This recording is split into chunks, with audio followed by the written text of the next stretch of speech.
Shalom, shalom, boa tarde. Hoje é dia 3 de Nissan do ano 5783.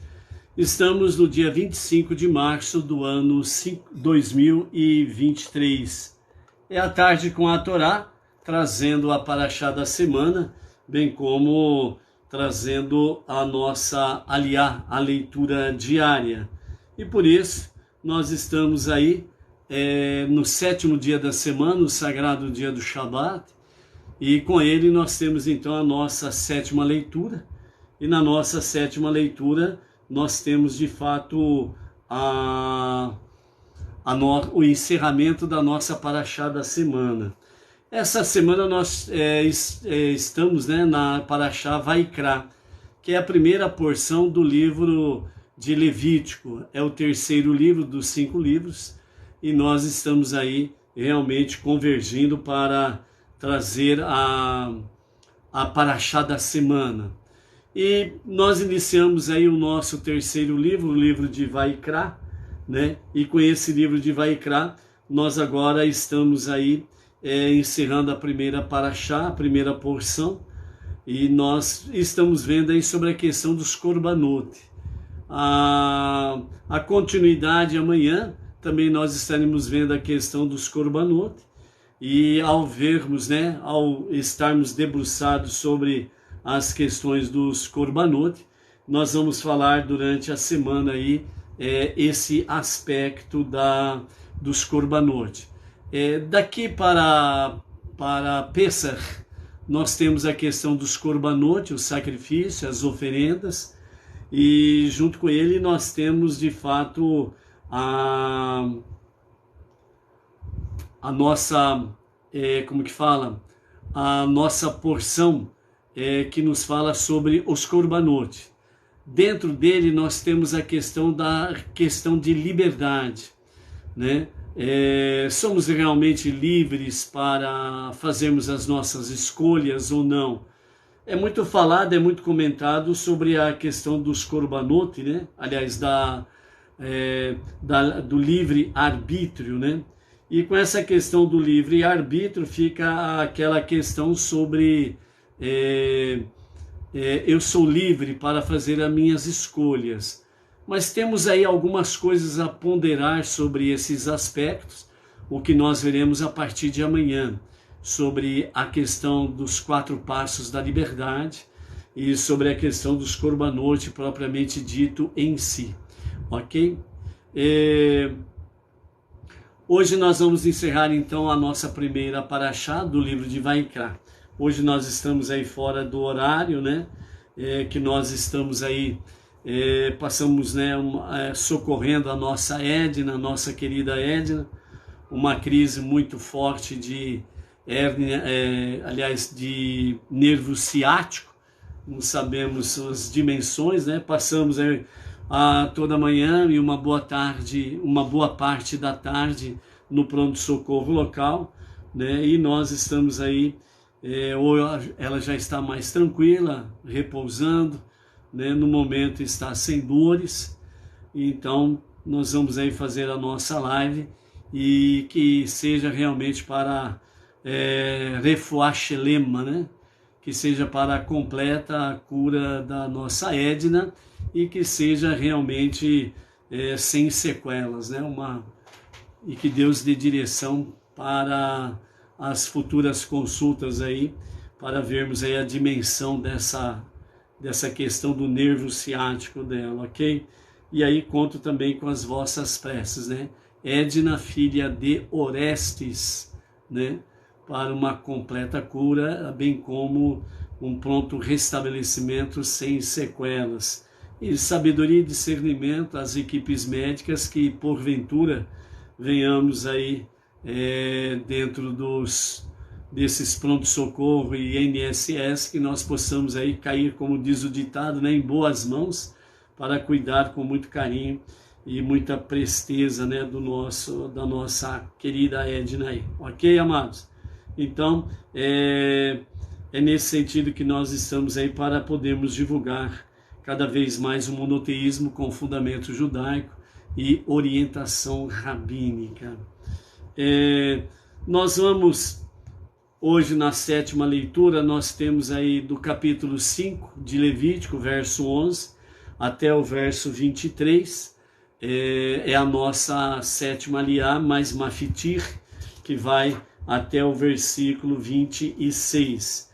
E nós temos aí, né, a continuidade, né, a partir do verso 11 até o verso 13, né, a continuidade das oferendas da culpa variável, né? Vimos aí a questão daquele que é menos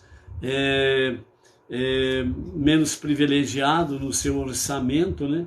Então ele pode levar um casal de pombos ou 2 rolas, e caso a pessoa não possui, né, as condições de poder, mesmo assim, adquirir, né, 2 rolas ou 2 jovens pombos, então ele pode levar, né, a farinha fina de trigo, onde ali vai ser feito os 3 dedos, né, de farinha de trigo, que é aquela conchinha, né, que é feito na mão, né, os 3 dedos, né, aquela conchinha na mão, e a farinha é colocada aqui dentro. Então, para esse menos favorecido, então foi reservado exatamente como oferenda de pecado, a questão dos 3 dedos cheios, né, de farinha de trigo fina, né? Então vejam bem que a farinha de trigo fina, ela não tem derramamento de sangue, e é uma oferenda para perdão de pecados, né? Então aquela alegação que certos segmentos religiosos faz, né, dizendo que sem derramamento de sangue não há perdão de pecados, então aqui Levítico, no capítulo 5, né, nos versos 11 e 12, nos fala exatamente sobre a oferenda de pecado, né, aos 3 dedos de farinha fina de trigo, né? Então veja como são as coisas, né? Depois do verso 14 ao verso 16 do capítulo 5, nós temos aí a oferenda de culpa por malversação, né? Uma pessoa que peca inadvertidamente, expropriando para uso pessoal algo que é sagrado para Deus, ela trará como sua oferenda de culpa a Deus um carneiro perfeito, né? Ou seja, sem defeito, de 2 anos de idade, né? Só lembrando, né, que o casal, o carneiro mais a ovelha, os seus filhotes são cordeiros, e os filhotes cordeiros, eles são os cordeiros machos e cordeiros fêmeas, né? Então são cordeiros macho e cordeiras fêmeas, né? Automaticamente, né? Então até 1 ano de idade, todo filhote que nasce do carneiro e da ovelha, ou é cordeiro ou cordeira, até 1 ano de idade. E nós vimos na nossa aliá de ontem, que é a cordeira, né, a fêmea, que é pedida pelo Eterno para realmente ser sacrificado para perdão de pecados. Mas se a pessoa não tem posses para adquirir uma cordeira, né, ou um bezerro, né, um novilho, filhote de boi e vaca, né, não tem condições de adquirir um animal de grande porte, né, do gado bovino, caprino e ovinos, né? Então ele pode trazer 2 rolinhas ou 2 jovens pombos. Se ele ainda não tem condições para isso, ele pode trazer então 3 dedos de farinha fina de trigo. E farinha de trigo, né, ela não solta sangue. Então essa alegação de que para perdão de pecados precisa realmente de derramamento de sangue, cai por terra esta alegoria aí, ok? O Lucas está dizendo, né, pomba verdadeira, né? Esses 2 jovens pombos aqui não é exatamente essas pombas comuns, né, que nós encontramos aqui facilmente, né? 2 jovens pombos já de uma linhagem mais, vamos dizer, de uma linhagem mais pura, né? São uns pombos diferentes desses que nós temos aí visto aí no dia a dia pelas ruas da cidade, ok? Então, a oferenda de pecado será desta forma, né? Na sequência aí do gado bovino, gado caprino, gado ovino, 2 rolinhas ou 2 pombas, né? Dois jovens pombos, né? Ou então farinha fina, 3 dedos para o sacrifício de oferenda de pecados, ok? Todo filhote, né, de carneiro e ovelha, que são os cordeiros ou as cordeiras, a partir de 1 ano de idade, né, eles já vão para a classificação carneiros ou ovelhas, ok? Dependendo do sexo aí. Depois no capítulo 5 ainda, né, do verso 14 ao 16, nós temos aí a oferenda de culpa por malversação. Deus falou a Moshe dizendo: se uma pessoa peca inadvertidamente, expropriando para uso pessoal algo que é sagrado para Deus, ela trará então como sua oferenda de culpa a Deus um carneiro perfeito, sem defeito, né? Que é exatamente de 2 anos de idade.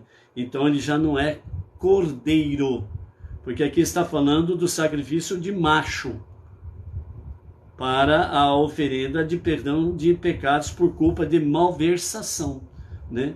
Então aqui é carneiro, é o filhote do carneiro e da ovelha, que a partir de 1 ano de idade já vão para a fase de carneiro ou ovelha, né? E aqui fala sem defeito de 2 anos de idade, quer dizer, já é carneiro mesmo, não é cordeiro em hipótese nenhuma, ok? Então, o carneiro da oferenda de culpa, e a pessoa então ela receberá o seu perdão, né? Do verso 17 até o verso 19, nós temos aí a oferenda de culpa no caso de dúvida. Fica aquela questão, pequei, não pequei, fiz ou não fiz, né? Então, quando se trata de uma incerteza, a pessoa ela assumirá a sua culpa e ela vai oferecer o quê? Um carneiro perfeito de 2 anos, né? Portanto, sem defeitos, para a oferenda de pecado, né? No caso específico aqui, pecado inadvertido. Do verso 20 até o verso 26, nós temos aí a oferenda por desonestidade, a pessoa que é desonesta. Então Deus falou a Moshe dizendo, se uma pessoa peca e comete uma ofensa de malversação contra Deus, mentindo para seu companheiro com relação a um artigo deixado sob custódia, dinheiro, por exemplo, que é a parte de um acordo comercial, ou um objeto que é roubado ou sonegar fundos, né? Ou a pessoa encontra um objeto perdido e ela não devolve, né? Então deve ocorrer que quando ela se sente culpada de tais pecados, ela deve retornar o objeto roubado aos fundos sonegados, o artigo deixado sob custódia, o artigo encontrado ou qualquer coisa mais com referência a qual ela jurou falsamente. Ela deve fazer restituição do principal e então a ele acrescentar 1/5 do valor. No dia de sua transgressão, ela deve restituir ao seu legítimo dono. Ela deve fazer então, trazer ao sacerdote a sua oferenda de culpa a Deus, um carneiro perfeito, sem defeito, de 2 anos, né, do rebanho, no valor descrito como uma oferenda de culpa. O sacerdote então fará expiação por ela diante de Deus, e ela será então perdoada por qualquer das transgressões, né, que ela tenha cometido, acarretando a sua culpa, né? Então aqui nós temos essa questão sobre a questão da culpa ou da dúvida, né? Em caso de dúvida, né? A pessoa sabe que pecou, ela também sabe que algo precisa ser retificado, e isso a leva a trabalhar os seus sentimentos, né? Então, esses pecados aqui são pecados em que vai mexer com os sentimentos da pessoa, né? E nesse sentido, a pessoa ela precisa, para o devido perdão de pecados, como não há em hipótese nenhuma, o Beit HaMikdash. Ela precisa fazer Teshuvah, um retorno a Deus para um genuíno e verdadeiro arrependimento, ok? Então essa é a realidade.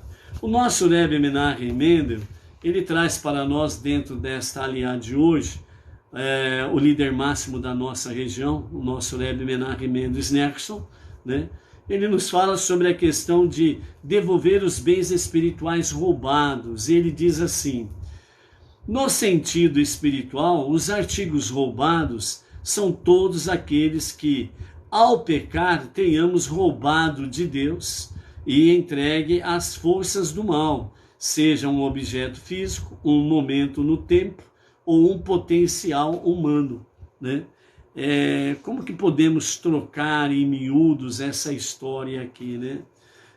Veja bem, artigos roubados que deveriam permanecer com Deus, mas o cidadão, quando peca, ele acaba então roubando de Deus, e ao pecar ele está entregando, né, às forças do mal, às forças negativas, às forças destrutivas, portanto, né, aos demônios, um objeto físico no momento, né, ou seja, um objeto físico ou um momento no tempo ou um potencial humano. Então, trocando em miúdos, um objeto físico, né, aqui está dentro de bens materiais e financeiros. Se você deixa de colaborar com a obra, se você deixa de colaborar com a sua tzedakah, ofertas, dízimos, doações, né, herança, etc. e tal, que você pode compartilhar com as comunidades Benei Noach e não faz, você está usando isso para entregar a elementos estranhos a Deus. É só fazer aquilo que é devido. No mínimo, Deus ele fala dos 10% e você fica com 90%. Então, se você não o faz, você está pegando esses 10% do mínimo, né, segundo a realidade de cada um. Às vezes a pessoa dá 20%, dá 30%, depende do seu caso, né? E aí ela não o faz e ela gasta com outras coisas.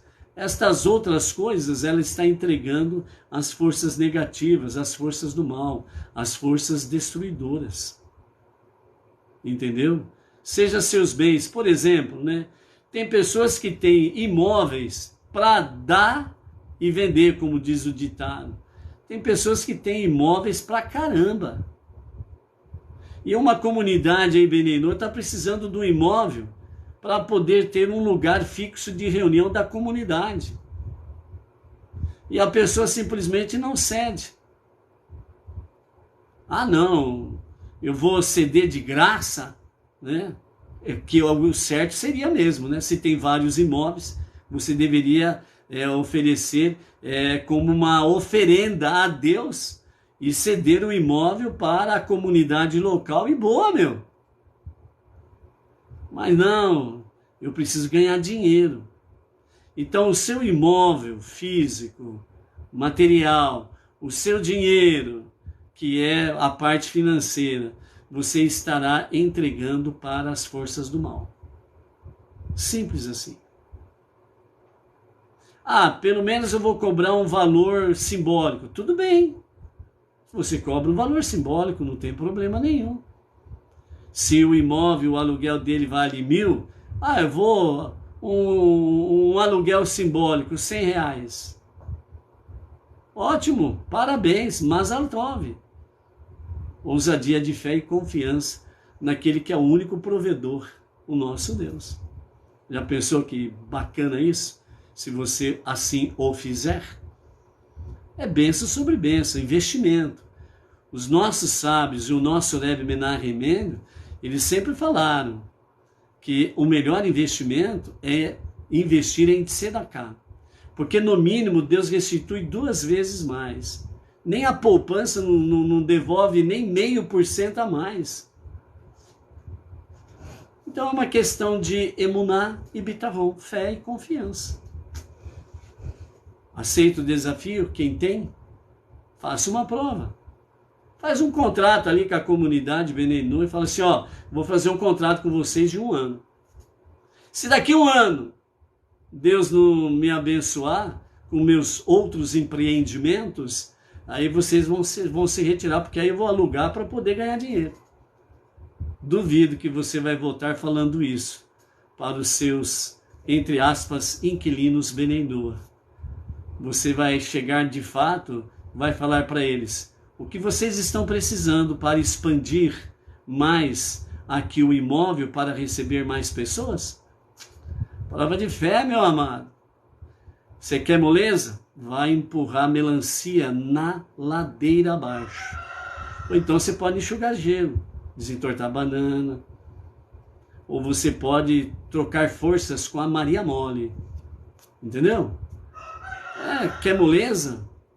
Come Maria Mole. Por isso, a nossa tarefa é realmente elevarmos as coisas no nível espiritual. Falamos da questão do objeto físico e financeiro. Temos ainda um momento no tempo. Esse momento no tempo também é outro problema sério. Sabe por quê? Porque as pessoas dizem assim: eu não tenho tempo para Deus. Eu não tenho tempo para fazer preces. Eu não tenho tempo para fazer Shema. Eu não tenho tempo. Então, o teu tempo você está entregando para as forças do mal, as forças destruidoras. Recentemente, na região de Ribeirão Preto, Franca, teve um médico aí de renome e ele fez uma palestra sobre urologia, etc. e tal. E no fim da sua explanação ele disse: eu quero vos acrescentar alguma coisa a mais. Eu quero acrescentar a vocês uma reflexão sobre fé e razão. Então ele disse: você reclama do seu banho, por exemplo, ou está muito quente ou está muito frio. Ou você reclama porque a temperatura ambiente ou é muito fria ou é muito quente. E você reclama do banho que você tem que tomar. Você reclama que ou a água está fria, ou a água está morna, ou a água está quente. Você nunca está satisfeito com a água que cai do chuveiro sobre o seu corpo. Porém, alguém acometido por uma grave enfermidade, ele possui uma bolsa de colostomia, por exemplo, ele possui um catéter, né? Acho que é isso que fala, em que fica ali acoplado ao corpo da pessoa, porque já não tem mais veia para pegar, para aplicar medicação. E quando essa pessoa com essas questões, ela vai para o banho, ela tem que se cobrir com plástico, porque não pode molhar. E aí, debaixo do chuveiro, em que a água não pode tocar o seu corpo, porque você está coberto com plástico para cobrir uma boa parte do corpo. E você lembra quando você podia tomar banho tranquilo. E você agradece, né? Por aquele tempo que você podia tomar banho. Mas agora, a gratidão chegou tarde, não? Entendeu? Esse é um dos exemplos dentro do momento no tempo. Ou seja, como que nós roubamos a Deus? No momento, no tempo. Hoje eu arrumo uma desculpa. Não tenho tempo para Deus. Eu nunca falei isso. Não? Certeza? Mas você disse: eu não tenho tempo para fazer preces. Eu não tenho tempo para estudar Torá. Eu não tenho tempo para estudar as 7 leis de Noah. Eu não tenho tempo de parar e ouvir alguém ministrando um estudo da Torá. Esse momento no tempo que você não pode, você está entregando nas mãos das forças do mal. Está percebendo como você pode roubar a Deus facilmente? E tem um outro detalhe que nos fala assim, um potencial humano, ou um potencial humano. Que potencial humano é ele? São os teus atributos, os teus dons. São exatamente o teu potencial de você fazer as coisas. O mesmo amor que você dedica às suas questões seculares, a mesma determinação, a entrega que você tem por essas questões seculares, e você não tem para com as coisas de Deus. Então você também está roubando Deus com o seu potencial. Em vez de estar a serviço de Deus, você está a serviço do mal. Ah, mas eu faço boas coisas. Eu dou serviço para muita gente, por exemplo, ou algo semelhante. Mas você não tem tempo para Deus. Você não tem tempo para fazer preces. Você não tem tempo para estudar Torá, não tem tempo para estudar as 7 leis de Noah e as suas 66 ramificações. Você nunca tem tempo para Deus. Então você fica sempre perdendo os seus objetivos físicos, financeiros, o seu momento no tempo e perdendo o seu potencial. Porque no exemplo que acabamos de falar, de repente, você não pode mais tomar banho. Ou outro exemplo que ele deu, esse médico. Eu reclamava que dormia pouco ou que dormia muito. Eu reclamava que tinha que dormir, por exemplo. Mas agora, todas as noites, eu só peço a Deus uma noite para poder dormir sem as minhas dores, diz o seu testemunho. Ou seja, como nós podemos roubar a Deus? Resposta: podemos roubar a Deus um objeto físico, material, financeiro. Podemos roubar a Deus no momento, no tempo, e podemos roubar a Deus o potencial que Ele deu para cada um de nós, e nós colocamos o foco em outras coisas que não é Deus. Entregamos tudo de mão beijada às forças do mal. Já pensou nisto? Continuando, o nosso Rebbe diz, a nossa tarefa de vida, ou a nossa tarefa na vida, consiste em devolver as entidades que tenham sido roubadas no mundo ao seu legítimo dono, ou seja, devolvermos realmente todas as coisas, reorientando tudo o que foi entregue à causa do mal, de volta para as coisas da divina providência, para Deus.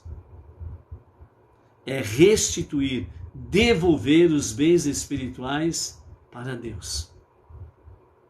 Quando você dedica algum objeto, imóvel, bens a serviço de Hashem, quando você aplica a sua tzedakah, ofertas, dízimos, doações, heranças e coisas semelhantes, quando você assim o faz, você está realmente devolvendo a Deus o que lhe é devido, dentro da dimensão espiritual, porque você estará fazendo para a causa, para que aquele que é um e único, indivisível e incorpóreo, aquele que não nasceu, nem morreu, nem ressuscitou, o único Deus, o único Criador, o único Redentor, o único Salvador. Assim como também um momento no tempo, devolver a Ele. Senhor, me perdoe, eu tenho gastado muito tempo sem prestar atenção em Ti. Perdoa-me e dê-me a sabedoria devida para que eu possa usar os objetos físicos, materiais e financeiros, o tempo, o meu momento no tempo para ti, para a tua causa, bem como o potencial humano. Tem o potencial humano, tem pessoas que são sábias, determinadas, corajosas, ousadas,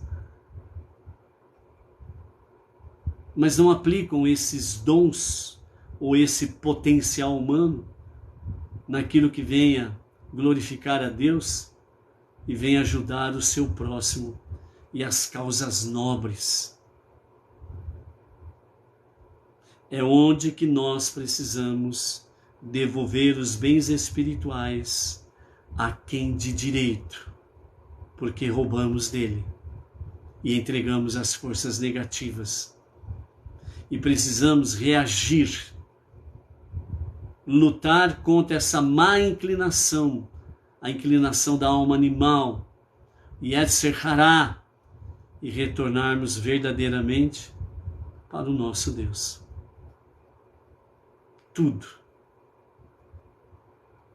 que está conectado conosco, nós precisamos conectar a Deus e não às forças do mal, às forças negativas.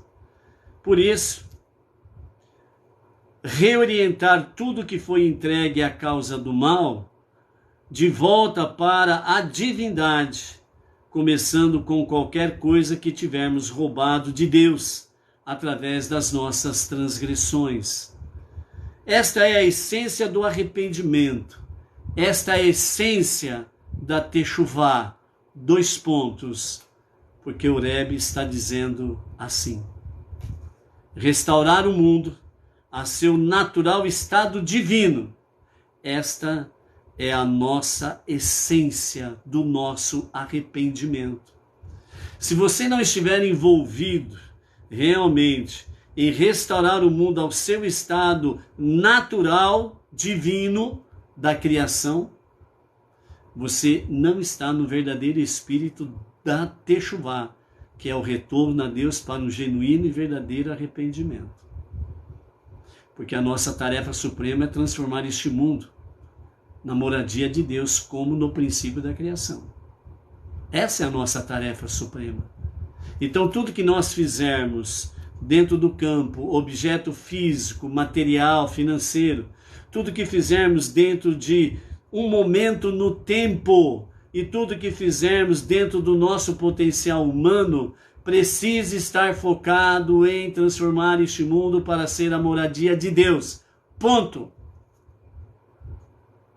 É a tarefa suprema.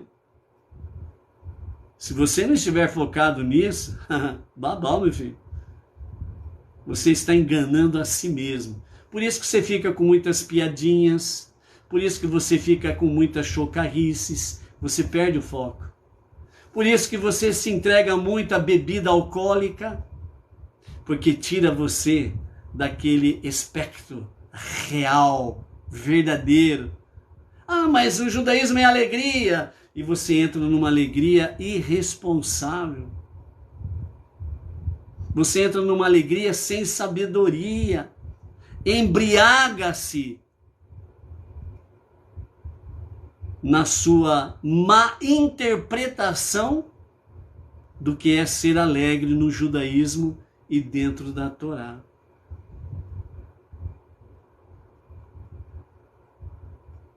Você precisa estar focado nesses 3 pontos. É o Rebbe que nos diz. Se alguém quiser ficar bravo, não fica bravo comigo não. Vai conversar com o Rebbe, hein? Eu sou apenas um emissário, um porta-voz, um atalaia. E procuro fazer isso da melhor forma possível. Porque eu não quero que ninguém chegue no momento da severidade de Hashem, o juízo, e alguém venha dizer: não, eu fiz tal coisa porque o José Marmol, o emissário lá, disse que era para fazer. Eu não quero levar essa culpa, não. Eu posso encontrar muitos dentes raivosos na minha frente. Não tenho medo disso. Posso encontrar muitas unhas e dentes afiadas em desafio contra mim. Também não tenho medo disso, não. O meu medo é desagradar o meu Senhor. O meu medo é desagradar o meu Deus. Porque para chegar aqui, nós pagamos um preço muito alto. E eu não tenho tempo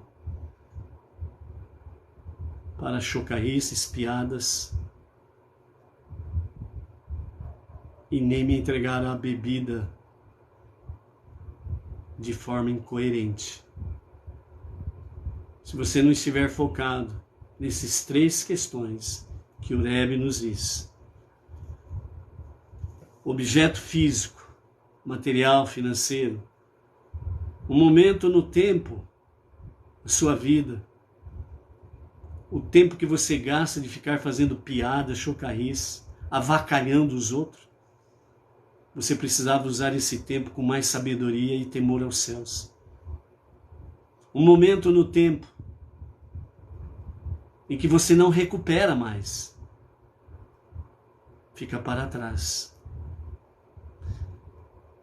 O potencial humano, a mesma ousadia, a mesma coragem que você tem de fazer tantas besteiras, você precisa trazer isso para a alma divina, para ser usado com a verdadeira sabedoria divina.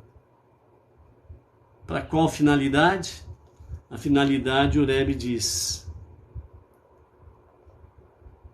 tudo o que foi entregue à causa do mal de volta para o seu verdadeiro dono, Deus, o único Criador, Redentor e Salvador. Começando com qualquer coisa que você roubou de Deus, dentro desses 3 aspectos que nós acabamos de falar. Por que isto? Porque isso são transgressões. Então o Rebbe diz assim: esta é a essência do arrependimento. Esta é a essência do arrependimento. Se você estiver fazendo qualquer outra coisa fora disto que vamos repetir aqui, que o Rebbe nos diz, você não fez techuvá.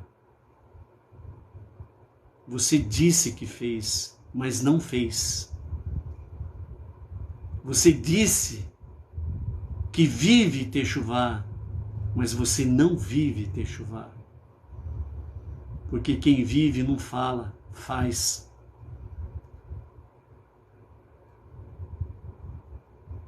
Quem fez techuvá, ele vive, ele não fala. E os seus atos falam mais alto do que suas palavras. Esta é a essência do arrependimento. Restaurar o mundo a seu natural estado divino, que é a famoso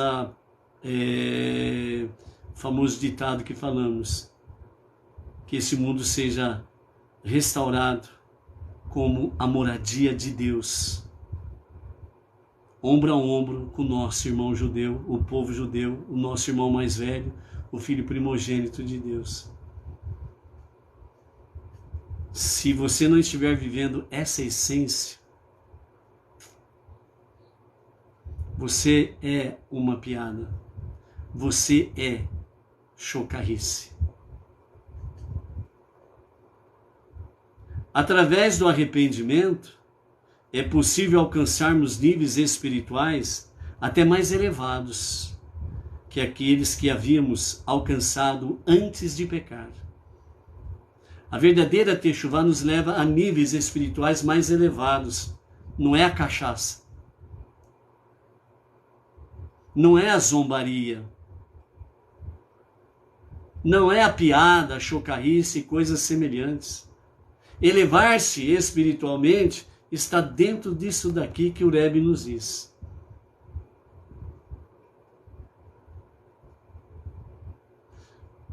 Muitas vezes eu chego para minha querida Edna e falo para ela: o que eu estou fazendo está certo dentro do seu ponto de vista? Ela fala sim ou não. Se ela fala sim, ela sempre tem uma ponderação a mais a fazer. Sim, tudo legal, mas você pode fazer mais assim. Tranquilo. Se ela fala não, ela também diz assim: você precisa se corrigir aqui, ali e acolá. Essa é a nossa vida de 47 anos estando juntos. E bendito seja Hashem, que a colocou no meu caminho e que também eu fui colocado no caminho dela, não resta dúvidas, né? Por que eu estou falando isto?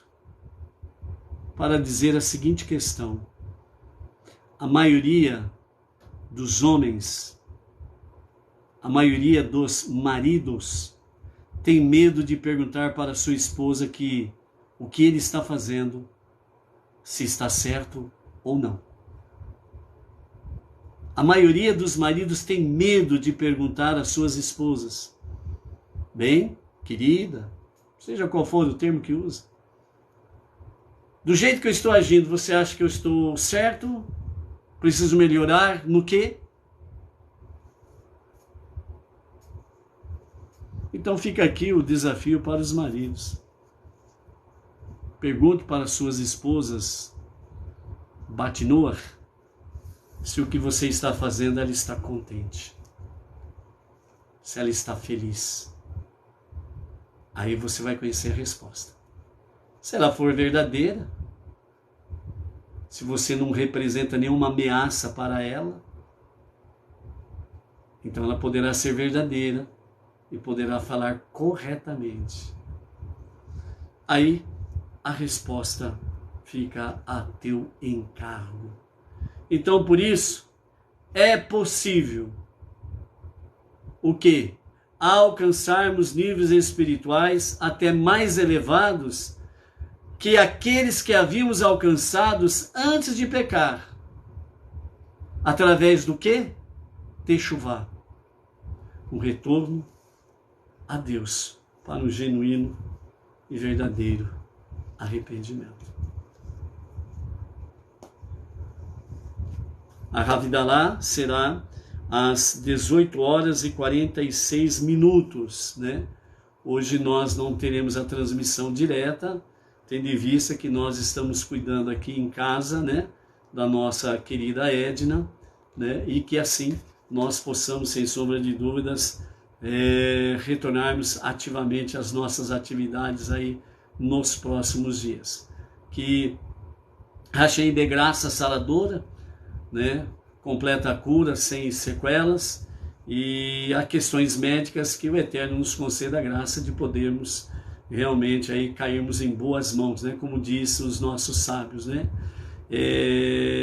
Quer milagres? Procure um bom médico, atencioso, siga suas recomendações e os milagres acontecerão.